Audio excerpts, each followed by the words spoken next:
the mic? Oh, right underneath the camera. I haven't done one of these in a minute. Oh wow, matching wallpapers. Oh, what if I can? That's awesome. Hey, what's up guys? I'm KBHD here. You guys just heard that intro music. Shout out to Tony SYL. He is doing 36 new songs, or sharing 36 new songs in 36 days. That was one of them. They've all been pretty sick. They're on his YouTube channel. So I'll link it below. Check him out. One of the most underrated, nicest guys in music. Good stuff. So here we are. I'm taking a page out of Peter McKinnon's playbook, which was just his tweet last night that you can do a Q&A while still practicing social distancing. So that's what I'm going to do. The studio is empty. Here, I'll take a video. Here we see an empty MKBHD studio in 8K on the Galaxy S20 Ultra. That's what you guys look like. Look at that focus. So I've made the choice that, at least for the foreseeable future, we'll stay on the safe side and make sure no one has to travel to get to the studio, so I'm here solo. But I asked on Twitter what you guys wanted to know, and it's time for Q&A. Also, I'm just realizing that tagging him in my tweet, my Q&A tweet, means all of your thousands of questions that are responses to it also got sent to him. Sorry about that, Peter. Maybe he'll use some of your questions for his video, who knows? Anyway, I just wanna say, I know I haven't spoken up a lot about the virus and all of the turmoil that has surrounded it in the world, mainly because I'm not an expert. I'm not a healthcare professional or a doctor, so I'm getting all my information from others, as you should be. You shouldn't get information from me. So I'm in the US, I'm listening to the CDC, I'm listening to trusted experts, but if I could echo their best advice, wash your hands, sanitize them, stay socially distanced. That's the smart thing to do to try to flatten the curve and prevent the spread of the virus. I think I'll leave any links in the description that may be helpful to those of you who are just wondering about it, but generally, be responsible, take care of yourself to take care of others. So that being said, let's see if you guys have any good questions on Twitter. Oh yeah, okay, right off the bat. Did you get any threats from Escobar Inc? No, I haven't gotten any communication from them at all, which is probably the story with a lot of people. Now there was a quick update. Briefly, their website was down, and a lot of people were sending it to me the night after I made my video, screenshots of it. I tried going to their website, it was also down. But then like a half a day later, it came back, and it looks like they're still taking orders. So if you were considering ordering one, don't, obviously. Oh, okay, interesting. What are your total watch hours from your viewers? I think I can just look that up actually. So the number is 7.4 billion minutes in the last 12 years of videos. Hey Google, what's 7.4 billion minutes in hours?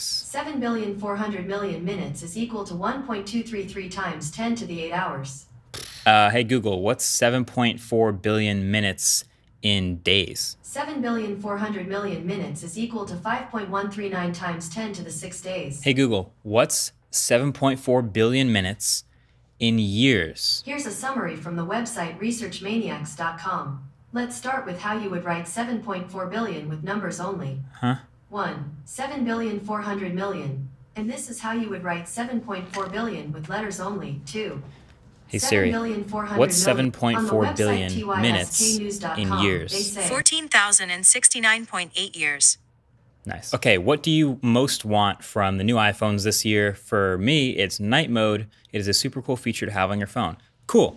Yeah, I think there's just a couple of main things I want out of iPhone 12 for 2020. Number one, it's gotta be high refresh rate display. I'm hoping for 120 hertz. This is something that, you know, this is gonna be an expensive phone when it comes out. And if you spend this much money on a phone, having high refresh rate seems like mandatory. So 120 hertz screen. Then 2, I would love to have USB Type-C. While I know it's not the most likely thing to happen, I would really love to get rid of some of my last non-USB Type-C chargers and maybe come with a fast charger in the box. And then 3, just an overall generally updated design. Get rid of this huge notch up at the front. While I know it's housing a bunch of the Face ID sensors, actually that ties into the other thing I would change, which is adding Touch ID back. I think Apple tends to be that company that waits to do something correctly instead of being first on the bandwagon. And we've got a bunch of under-glass fingerprint sensors now, so I would love to see them do just a giant bottom third of the screen, huge thumb press, and that just reads your fingerprint. Touch ID is back on these phones, and then you can get rid of the huge notch. So new design, Touch ID under the glass, USB Type-C, and just a generally much better screen. Okay, so which selfie camera do you think in a smartphone is most practical? They have a OnePlus 7 Pro with the pop-up camera, and they want to know my stance on cutouts, notches, and pop-up cameras. So I would almost make that like a tier list. So you have A through F or whatever, and F is like not having one, but D tier for me, honestly, is like if you have a thick bezel, which in 2020 is not a good look, or if you just have like a giant notch and no real reason for a giant notch. Then C tier would be like a reasonable notch, or the teardrop notches, that could be in C tier. Then B tier is your hole punch cutouts. So the small ones, what you got on like Galaxy S20, whether it's in the corner or the center, not a huge deal for me. I think I like it more in the center, but generally they take up the least amount of space and they don't interrupt the content as much. So I'll say A tier is the hole punch cutout. But my other hot take that I shared on Twitter before was I really like pop-up cameras as an A tier selfie camera. The main biggest possible downside for it would be it's a moving part, but we haven't really seen anyone reach that moving part limit yet, which is great. And then possibly less waterproofing, but even some of the phones with pop-up cameras have a little seal around the bottom that dramatically improves water resistance. So it's not the end of the world for water and dust if you have a pop-up camera. And then there's all the benefits. You get a full screen display. You don't have a selfie camera when you don't need it. It pops up fast enough to do face unlock if you want to do that, but you probably don't have to. And best of all, when it's retracted inside your device, it's being blocked, so you can't have someone hack into and using your front-facing camera when you don't need them using it. So a little security advantage too. So A tier for me is the pop-up cameras and the punch-outs. And if we had like a future possible S tier, that would of course be getting the selfie camera behind the glass, invisible, so it's always available, but never interrupting the content. But we don't really have those yet. Maybe that's something we could see in the next iPhone if the tech is ready. But that's the question, is would they be first to some tech like that? Probably not. We'll probably see it on the way to the next iPhone. All right, this guy just tweeted, Brownlee, just check out this.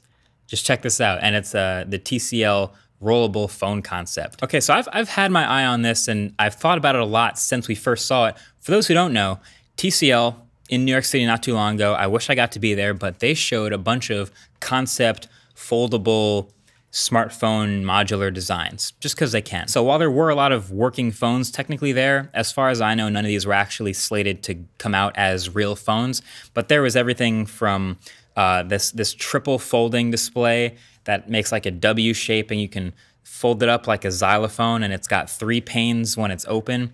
Just wild stuff like that.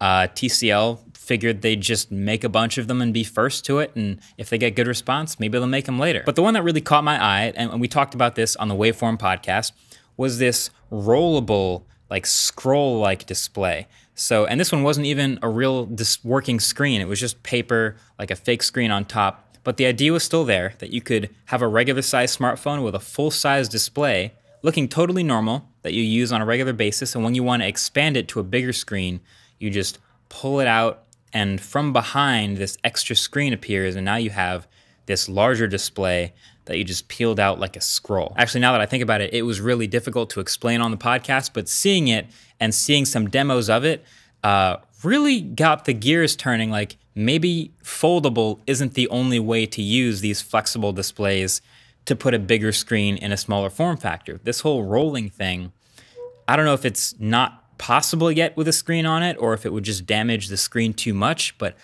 I don't know. I would like to see an actual working device do that. So this really got the gears turning because, of course, for me, the whole point of having these big flexible screens is, hey, big screen, small pocket, fold it up, it fits. That's the general point. So the triple screen one doesn't really make as much sense to me just because that's still gonna be a huge, thick boy phone when you try to fold it and put it in your pocket.